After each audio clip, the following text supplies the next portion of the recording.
शांति।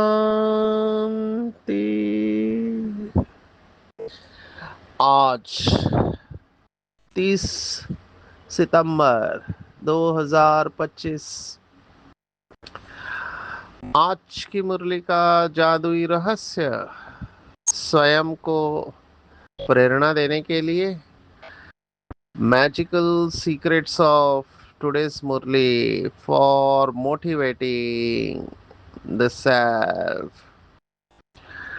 आज की साकार मुरली धारणा के ऊपर है। बाबा जब धारणा की कोई बात सुनाता है तो बहुत गहराई से उसमें जाकर उसके ऊपर मनन चिंतन करना चाहिए। ये मुरली वैसे 69 के पहले की है, लेकिन आज भी उतनी ही रिलेवेंट है। आज की मुरली में बाबा ने उच्च पद वाले पाने वाले बच्चों की मुख्य निशानी बताई हुई है। 6 निशानियां हैं। तो हम सबको चेक करना है, क्या मैं इन सब बातों में पास हूँ। तो बाबा हमेशा स्कॉलरशिप की बात करते हैं। तो ये 6 बातों को यथार्थ रूप से धारण करना है। दूसरी इंपॉर्टेंट बात आज कुमार कुमारी की आई है। ब्रह्मा कुमार कुमारी या शिव कुमार कुमारी, इसका विस्तार बाबा ने कहा हुआ है कि कुमार कुमारी आज शरीर में आने के बाद बनते हैं। मूल वतन में तो आत्माएं रहती है, तो ये बात भी नहीं है। आज क्राइस्ट का राज भी सुनाया है। क्राइस्ट और कृष्णा, ये दोनों राशियां मिलती है, लेकिन दोनों में फर्क आज बाबा ने बताया कि क्राइस्ट को क्रॉस पर नहीं चढ़ा सकते हैं। जो क्रॉस पर चढ़ी वो जीसस की आत्मा थी। ये बहुत बड़ा राज जो दुनिया वाले नहीं जानते हैं। तीसरी बात, आज बाबा ने कहा कि ये भगवत गीता का श्लोक है, युद्ध का मैदान। 2 श्लोक है भगवत गीता के युद्ध के संदर्भ में। तो वो दोनों का अर्थ आज बाबा ने कहा। इसको बाबा ने काफी टाइम दिया इस बात को कि युद्ध के मैदान में मरेंगे तो स्वर्ग में जाएंगे। तो उसका यथार्थ राज बाबा ने बताया हुआ है। इसके गहराई में हम जाने वाले हैं। इस श्लोक को भी हम समझेंगे। और बाबा ने कहा है कि आश नहीं रखनी है। हम वनवा में है तो सिंपल रहना है। वरदान है संतुष्टता के ऊपर है। और आज महीने का आखिरी दिन है, तो ज्वाला रूप की आखिरी पॉइंट है। हम इसके गहराई में जाएंगे। शुरुआत हम धारणा से करेंगे।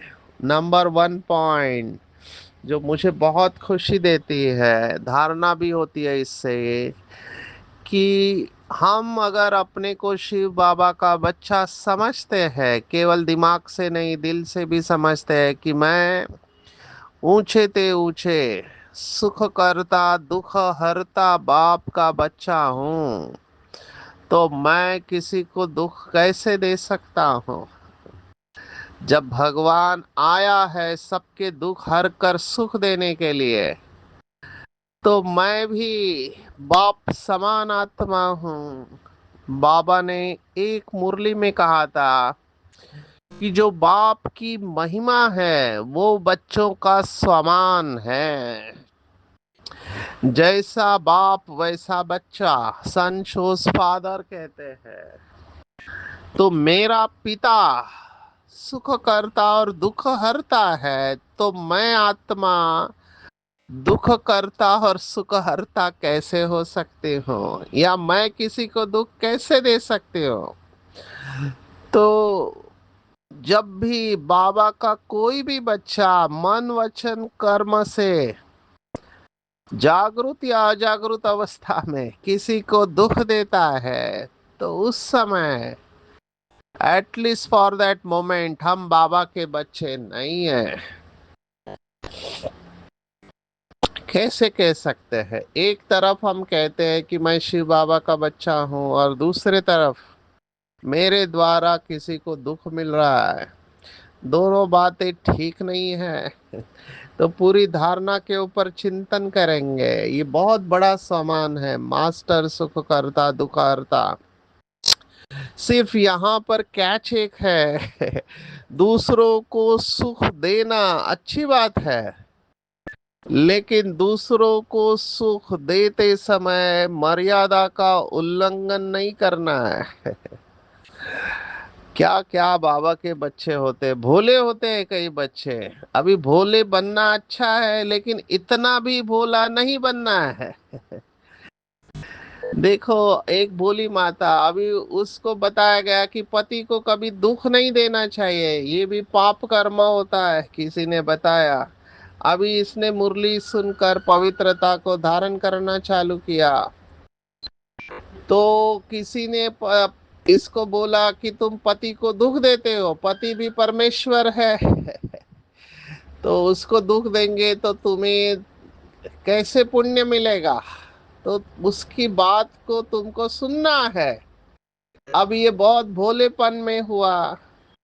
बाबा ने इसी बात का जवाब देखो, कुछ दिन पहले उसी बात को बाबा ने कैसे पलट दिया। ये बाबा से सीखना चाहिए। बाबा ने कहा था कि पति को परमेश्वर कहते हैं, पति परमेश्वर।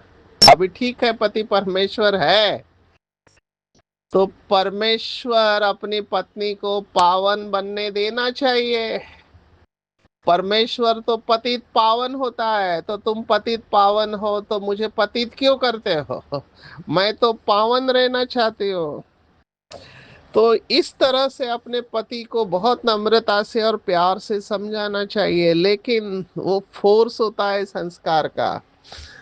तो आज तो वो भावना रही ही नहीं है। काम विकार को जरूरत समझते हैं लोग, क्योंकि इतना प्रेशर अंदर भरा हुआ है, टेंशन है, और काम विकार से अल्पकाल का सुख मिलता है, और उसके पीछे लोग पागल है। अब जितना बॉडी कॉन्शियसनेस बढ़ेगा, ये बढ़ने वाला है, तो ये भी एक दुख देना है। बाबा ने तो इसको हिंसा कहा हुआ है।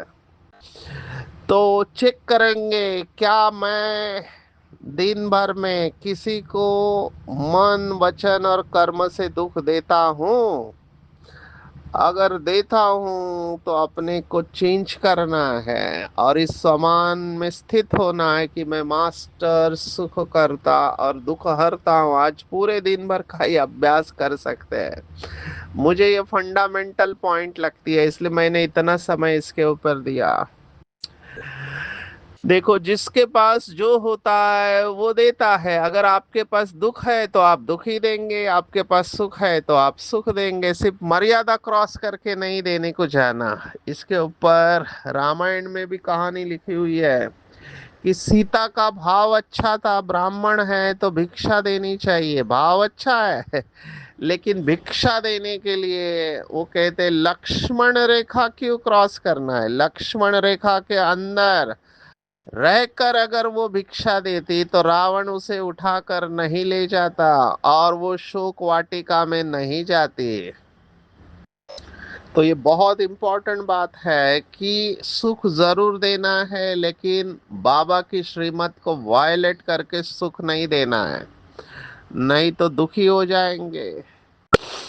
ऊंच पद पाने का जिनको लक्ष्य है, बीके लाइफ में जो ऊंच पद पा सकते हैं या पाना चाहते हैं, उनको इन बातों के ऊपर अटेंशन रखना है। नंबर वन जिसके अंदर सब आ जाता है वो है श्रेष्ठ बनाने वाली श्रीमत। श्रेष्ठ बनाने वाली श्रीमत, वो कभी भी श्रीमत को वायलेट नहीं करेंगे, माना श्रीमत का उल्लंघन नहीं करेंगे। इनको कहते हैं मर्यादा पुरुषोत्तम।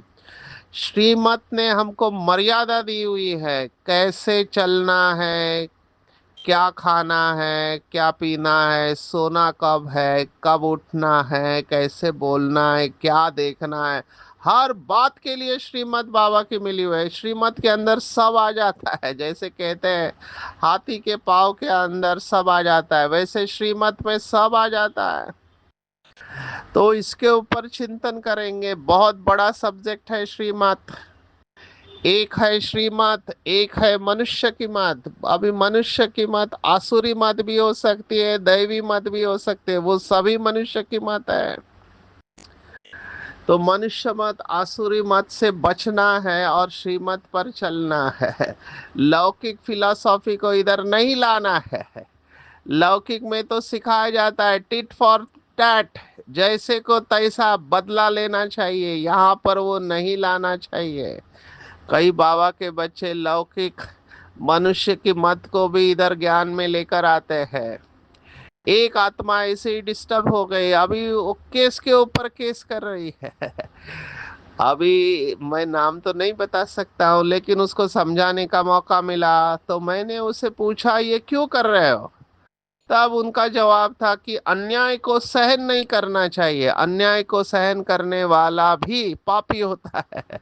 अन्याय करने वाला तो है, लेकिन सहन करने वाला भी। मैंने उसे एक ही प्रश्न पूछा, तुम तो रोज मुरली सुनते हो, बाबा ने कौन से मुरली में कहा कि अन्याय को सहन नहीं करना चाहिए। कोई जवाब नहीं। वो कहता है नहीं, बाबा ने कहा है कि धर्मराज को सजा देना है। मैंने कहा धर्मराज है ना, आप क्यों देते हो। बोले धर्मराज ने मुझे अपॉइंट किया है। अभी ये है गुस्सा। जिसके अंदर गुस्सा होता है वो बदला लेने जाता है। और उसने बहुत यज्ञ का नुकसान किया, नाम खराब किया। लेकिन अभी क्या कर सकते हैं, ये बॉडी कॉन्शियसनेस में हुआ है। आत्मा बहुत अच्छी है, लेकिन जो भी हुआ कि कुछ आत्माओं का बिहेवियर उनको पसंद नहीं आया, तो वो उनके अगेंस्ट में काम करने लगे। तो इसी को बाबा ने कहा है कि कोई भी तुच्छ काम नहीं करेंगे उच्च पद वाले, और लड़ेंगे झगड़ेंगे तो बिल्कुल ही नहीं। ये लड़ना झगड़ना टोटली अगेंस्ट है, ब्रह्मा कुमारी के प्रिंसिपल्स के अगेंस्ट है। और योगी भी कभी लड़ेंगे नहीं। Forget about Brahma Kumari. लौकिक में भी श्रीमद् भगवत गीता कहती है कि योगियों का कोई दुश्मन होता ही नहीं है। दुश्मनी का भाव तो रखना ही नहीं चाहिए अंदर। क्या क्या करते रहते हैं, किसी को निकालने के लिए कितना कितना ये लोग क्या क्या करते रहते हैं। मेरे को जब ये कहानी सुनने को आती है तो मैं सोचता हूँ बाबा ये क्या हिसाब किताब है इन आत्माओं का, कहाँ से कहाँ तक पहुंच जाते हैं। अभी मैं अगर उदाहरण दूं तो बिचारों का नाम नाम आ जाएगा, इसलिए हम अंदर रखते हैं। बाबा भी किसी का नाम नहीं लेते हैं, लेकिन बाबा कहता है तुच्छ काम नहीं करेंगे, लड़ेंगे झगड़ेंगे नहीं। ये लड़ना झगड़ना अगर गहराई से देखो अपना ही नुकसान कर रहे हैं। आप कल्पना करो भगवान के बच्चे आपस में लड़ रहे हैं, कैसे लगता है। अच्छा, सुनने को भी अच्छा नहीं लगता है। लड़ना झगड़ना या गलत शब्दों का इस्तेमाल करना, अभी मारने तक की बात तो बहुत बड़ी हो गई है। लेकिन एक दूसरे के ऊपर आरोप लगाना और क्या क्या करते रहते हैं। बाबा ने कहा ये कभी ऊंच पद पा नहीं सकते हैं। तो लड़ना झगड़ना बिल्कुल बंद। झगड़ा तो होना ही नहीं चाहिए बाबा के बच्चों में, स्पेशली जिसके अंदर ज्ञान की धारणा है तो वो चुप रहेगा। और ड्रामा ऑटोमेटिकली हर एक को जवाब देता है। अभी जिसने कर्मों की गुह्य गति को समझा है, लॉ ऑफ कर्मा को जानता है, वो ये कभी इन बातों में जाएगा ही नहीं। लेकिन उस समय माया का ऐसा प्रभाव रहता है कि समझ में ही नहीं आता है कि हम क्या कर रहे हैं। देखो मैं अच्छे अच्छे आत्माओं को कहता हूँ कि सत्यता के साथ सभ्यता जरूरी है, ये बाबा की श्रीमत है। तब मुझे कहते हैं कि लोगों को सभ्यता की भाषा समझ में ही नहीं आती है। ऐसे भी मुझे कहते हैं आपको आवाज चढ़ाना ही पड़ेगा, एक्शन लेना ही पड़ेगा। अब ये लौकिक के कायदे यहाँ पर नहीं लाना चाहिए। बाबा ने तो निमित्त आत्माओं को भी कहा है मुरली में कि कायदे को रिवाइज कर सकते हैं, कायदा हाथ में नहीं ले सकते हैं। गलतियां सभी से होती है, कुछ लोगों से छोटी गलती होती है, कुछ लोगों से बड़ी गलती होती है। जब तक संपूर्ण नहीं बने हैं तब तक गलतियां होती रहेंगी। कुछ लोगों की कर्मणा के लेवल पर होती है, कुछ लोगों की वाचा के लेवल पर होती है, और बहुत अच्छे पुरुषार्थी मनसा के लेवल पर गलतियां करते हैं। तो फ्लॉलेस माना बेदाग हीरा बनना टाइम लगता है। तब तक आपको एक्सेप्ट करना है, और जिन आत्माओं को बाबा ने रखा हुआ है उनके ऊपर छोड़ दो, वो उनका काम है। हमको इसमें जाना नहीं है, ना कायदा हाथ में उठाना है, ना खुद डिस्टर्ब होना है, ना सेंटर को डिस्टर्ब करना है। बहुत सारी बातें होती रहती है, और ये और बढ़ने वाला इसलिए है क्योंकि बॉडी कॉन्शियसनेस जितना होगा उतना ये सब होते रहेगा। तो चेक करना है कहीं मैं लड़ता झगड़ता तो नहीं हूँ। कुछ लोगों के संस्कार ही होते हैं, हर बात में झगड़ा करते हैं, हर बात में। और कुछ लोगों के संस्कार होते हैं अवगुण देखना और अवगुण का चिंतन करना। अभी देखना, चिंतन करना, वर्णन करना, ये डिग्री बढ़ते जा रही है पाप की। अभी वर्णन करेंगे, एक दूसरे को सुनाएंगे तो सेंटर का वायुमंडल खराब हो जाएगा, आपस में ट्रस्ट चला जाएगा। सोचो कितनी बड़ी बात, कितना नुकसान हुआ। अच्छा, जब आप अवगुण का चिंतन वर्णन करते हो, क्या उस समय शिव बाबा की याद है? बिल्कुल नहीं है। तो नुकसान अपना ही किया, एक तो अपना वृत्ति को खराब किया। तो इसमें जाना नहीं चाहिए। दूसरा इंपॉर्टेंट पॉइंट जो इसी के साथ जुड़ा है, वो कभी भी अपने को घाटा नहीं डालेंगे। ये सब कर्म जो है ये घाटा डालने के कर्म है, वो कभी भी माइनस में जाएंगे ही नहीं, वो हमेशा प्लस प्लस में रहेंगे, उड़ते रहेंगे, उड़ाते रहेंगे, फ्लाइंग एंजल्स। कभी भी घाटा नहीं डालेंगे। घाटा इन सब बातों से होता है। हमारे पास स्पष्ट बाबा ने इतना सुंदर ज्ञान दिया हुआ है। बाबा का ज्ञान जिसके बुद्धि के अंदर फिट बैठ गया, वो on the spot full stop लगाएगा। ऑन द स्पॉट सेकंड में वो फुल स्टॉप लगाएगा। इन बातों में जाएगा ही नहीं वो, क्योंकि इन बातों में जाएंगे तो आप माया के चक्कर में फंस जाएंगे। ये माया का वार होता है, तो बहुत संभाल के चलना है। रिलेशनशिप्स, आपसी संबंधों में बहुत प्यार से चलना चाहिए। मैंने ये बात बहुत बार कही है, रिपीट कर रहा हूं कि अगर कोई बाबा का बच्चा पुराना होकर ऐसा कर्म करता है जो नहीं करना चाहिए, तो बाबा की श्रीमत है परवश के ऊपर गुस्सा नहीं करना है, रहम करना है। क्योंकि सभी अपने नंबर बना रहे हैं। अभी तो वो समय है कि हम सब एक दूसरे को सर्टिफिकेट दे रहे हैं। कौन सा सर्टिफिकेट? कि ये राजा बनेगा, ये रॉयल फैमिली में आने वाली आत्मा है, ये साहूकार बनने वाली आत्मा है, ये रॉयल प्रजा बनेंगी, ये प्रजा की भी प्रजा बनेंगी, ये दास दासी बनने वाले। ये सब हमारी आंखों के सामने होगा, क्योंकि आत्मा का कर्म ही उसे प्रत्यक्ष करेगा। तो हमको ये ध्यान में रखना चाहिए कि मैं अपने को कभी घाटे में नहीं डालूंगा। और इसका सबसे अच्छा तरीका है दुआएं दो और दुआएं लो। घाटे में मत जाओ। दिखाई देगा आपको कि आत्मा राजा बनने के लायक नहीं है, गलती दूसरा कर रहा है, अपना नुकसान नहीं करना चाहिए। बेहद में चले जाओ, हद में रहो ही मत। मैं और मेरा सेंटर से बेहद में चले जाओ, पूरा विश्व हमारा घर है, विश्व की सर्व आत्माएं बेहद में जब जाएंगे तो ये हद की छोटी छोटी बातें डिस्टर्ब नहीं करेंगे। अपने को आपे ही राज तिलक देने के लिए पढ़ाई पढ़कर गैलप करेंगे। देखो पीछे आने वालों को कितना चांस है। सभी मुरलियां हमारे पास अवेलेबल है, जितनी भी अवेलेबल है उसका अच्छी तरह से पढ़ाई करो, उसके ऊपर मनन चिंतन करके चार्ट रखो और धारण करो। ये बहुत इंपॉर्टेंट पॉइंट, गैलप माना फास्ट करना है। और सर्व के प्रति रहम दिल कल्याणकारी बनो। अगर आप गहराई से देखेंगे ये सभी पॉइंट एक दूसरे से जुड़े हुए हैं।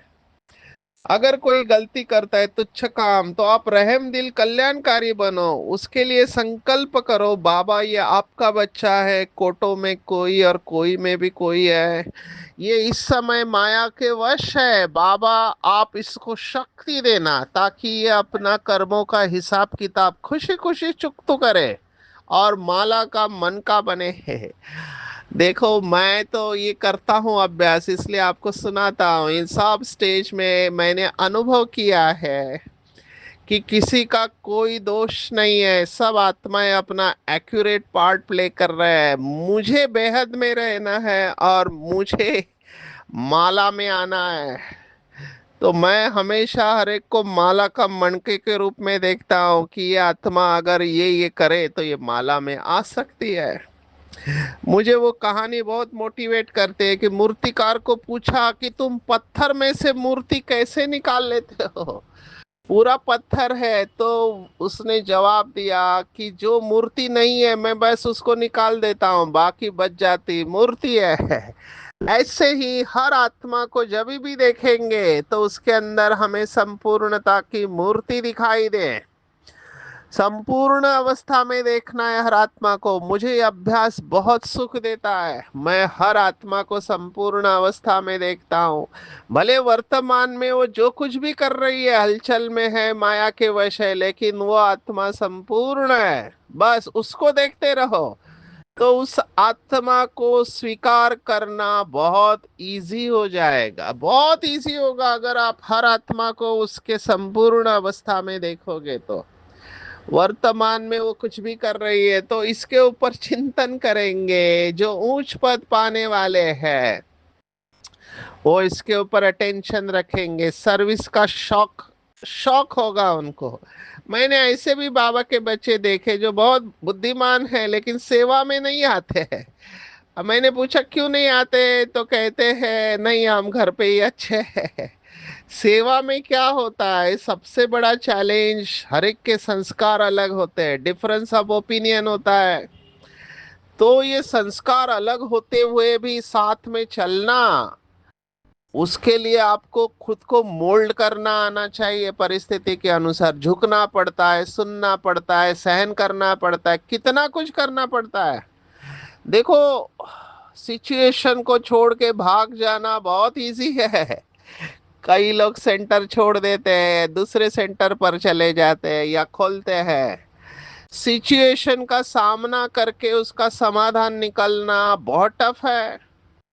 आप समर्पित भाई बहनों के बारे में सोचो, अभी कितने लोग अपोजिशन करते हैं लेकिन उनको रहना है उसी सेंटर पर। आप सोचो कितना टफ होता है, कितने संकल्प चलते होंगे। लेकिन यही तो चैलेंज है कि हमारे जो हिसाब किताब है किसी के साथ, किसी भी कारणवश या जो भी हम कहते मिसअंडरस्टैंडिंग हुई है, सुनी सुनाई बातों से रिश्ते खराब हुए हैं या किसी को जज किया हुआ है, ये सब पेपर डिस्टर्ब कर सकते हैं। तो मैं ऐसे समझता हूँ कि सेंटर छोड़ना या नया सेंटर खोलना ये लास्ट ऑप्शन रखना चाहिए, पहले सभी दूसरे ऑप्शंस को चेक करना चाहिए।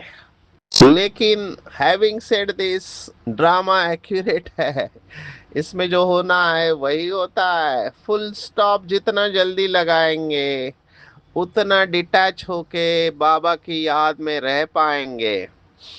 आज बाबा ने कहा, हे रूहानी बच्चे, ये कोई भी धर्मात्मा संत कोई कहता नहीं है, केवल शिव बाबा कहता है। शिव कुमार शिव कुमारी अक्षर रॉन्ग है, कुमार कुमारी तो है लेकिन शरीर में आने के बाद है, लेकिन हमारा ओरिजिनल नाम है, मुझे ये सम्मान बहुत अच्छा लगता है, सर्वोत्तम ब्राह्मण कुल भूषण। सर्वोत्तम ब्राह्मण कुल भूषण आत्माएं है। आज श्री कृष्ण क्राइस्ट की बात आई है, वो लोग कॉपी करते हैं। बाबा ने कहा श्री कृष्ण के जन्म और क्राइस्ट के जन्म में बहुत फर्क है। क्राइस्ट का जन्म कोई छोटे बच्चे के रूप में नहीं होता है।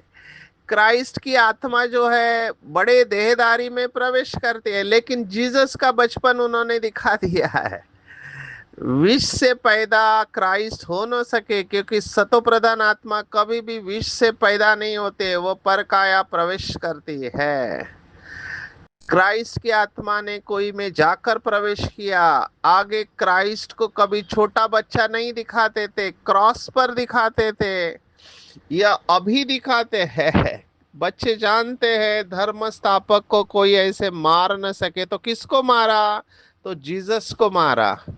और ये रिसरेक्शन अंग्रेजी का शब्द है, रिसरेक्शन माना, कई लोग कहते हैं क्राइस्ट उसमें से निकल के बाहर आया, वो मरा नहीं है। एक्चुअली वो जीसस की आत्मा ने शरीर छोड़ा, लेकिन क्राइस्ट तो डेफिनेटली वो लाइट के शरीर के साथ बाहर आया। इसके ऊपर चिंतन करेंगे।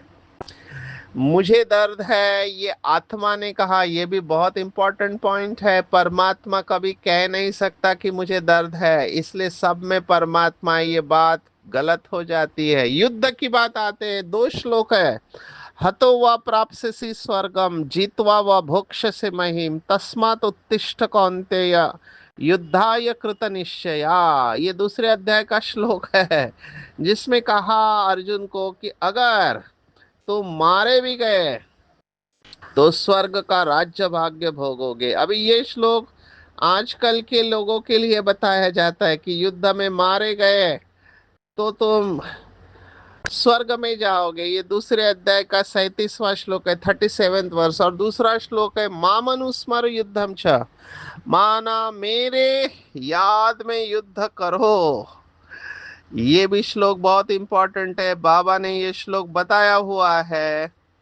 जो आर्मी वाले हैं उनको कहा कि तुम मेरे याद में युद्ध करो, मामनुस्मर युद्धम च। ये आज की मुरली में ये आया हुआ, इसका रेफरेंस इसलिए हमने सुनाया। साधारण रहना है। बाबा ने देखो आज क्या कहा कि किसी ने कहा हमको विदेश का जूता चाहिए, बाबा ने कहा नहीं, जो यज्ञ से मिलता है उसे स्वीकार करना है, ज्यादा आश नहीं रखनी है। पैगाम सब तक हमको पहुंचना है, यहाँ पर बाबा आपकी सभी इच्छाएं पूर्ण कर देगा।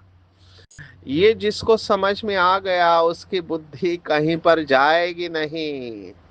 विघ्न तो आने ही है, हमको स्कॉलरशिप लेना है, विघ्नों से डरना नहीं है, संतुष्ट रहना है। सेवा का विशेष गुण संतुष्टता है। देखो, यदि नाम सेवा हो और स्वयं भी डिस्टर्ब हो और दूसरों को भी डिस्टर्ब करे तो ऐसी सेवा न करना अच्छा है। देखो बाबा की श्रीमत देखो, बाबा स्पष्ट कह रहा है ऐसी सेवा न करना अच्छा है जिससे आप खुद भी डिस्टर्ब होते हो और दूसरों को भी डिस्टर्ब करते हो। कितनी बड़ी बात बाबा ने कह दी। जहाँ स्वयं के प्रति व संपर्क वालों से संतुष्टता नहीं, वह सेवा न स्वयं को फल देती है न दूसरों को। इसलिए सबसे पहले खुद को चेक करो। एकांतवासी बन के स्व परिवर्तन करेंगे और संतुष्ट बनेंगे, तभी सेवा में सफलता का अनुभव कर पाएंगे। तो सेवाधारी इसको चिंतन करेंगे, जो भी सेवा के फील्ड में है, खुद को मोल्ड करना है और संतुष्ट रहना है, ना खुद डिस्टर्ब होना है ना किसी को डिस्टर्ब करना है। विघ्नों को तोड़ने में समय नहीं गंवाना है, उसे हाई जंप देकर पार कर देना है। अभी तो उड़ने की स्टेज है, ये पहले बाबा मुरली में कहता था। ज्वाला रूप की आखिरी पॉइंट है 30 तारीख की, कि मन और बुद्धि दोनों को पावरफुल ब्रेक चाहिए और मोड़ने की शक्ति चाहिए। कोई भी एनर्जी को वेस्ट नहीं करना है। परखने की शक्ति, निर्णय करने की शक्ति के द्वारा विस्तार को बंद करके समेटने की शक्ति धारण करेंगे, तभी ज्वाला रूप अवस्था बनेंगे। इसलिए विस्तार में नहीं जाना है, परखना, निर्णय करना, समेटना है। आज के पूरी मुरली में टेक होम बाबा ने कहा कि सुख करता दुख हरता बाप के बच्चे किसी को दुख नहीं दे सकते। समान का अभ्यास करेंगे, सदा श्रीमत पर चलना है, हट नहीं करना है, जिद्दी स्वभाव को छोड़ देना है, अपने आप को राज तिलक देना है, घाटा नहीं डालना है, सर्विस का शौक रखना है, रहम दिल और कल्याणकारी बनना है, कोई भी तुच्छ काम नहीं करना है, आपस में झगड़ा नहीं करना है, प्यार से चलना है, संतुष्टता की विशेषता द्वारा सेवा में सफलता मूर्त बनना है, विघ्नों को तोड़ने में समय नहीं गंवाना है, हाई जंप देना है, और मन बुद्धि को पावरफुल करना है, मोड़ने की शक्ति भी रखनी है, परखना और निर्णय करने की शक्ति के द्वारा संकल्पों के विस्तार को बंद करना है, समेट के तैयार रहना है, बहुत सिंपल रहना है, कोई भी आश यहाँ पर नहीं रखनी है। अच्छा, ओम शांति।